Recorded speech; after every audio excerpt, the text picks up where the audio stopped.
kayo sa shoot? Wala lang. Picture, si Ate Dan talaga yung hinahawakan ko kasi gusto ko siya papuntahin sa tabi ko kasi parang halos maliliit na kami dun sa harap.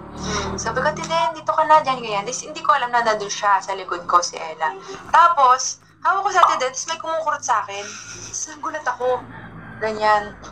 Tapos gulat ako, siya pala. So, hindi ko inaano hindi ako nalito. Talaga si Ate Dan yung hinahawakan ko. Tapos ko. Ba't ba natawa si Denise? Ang mukha ko, hindi ko na kung ginawa ko mga pero wala ko. Ikwento mo ano yung nangyari dun sa pagkurot na yun.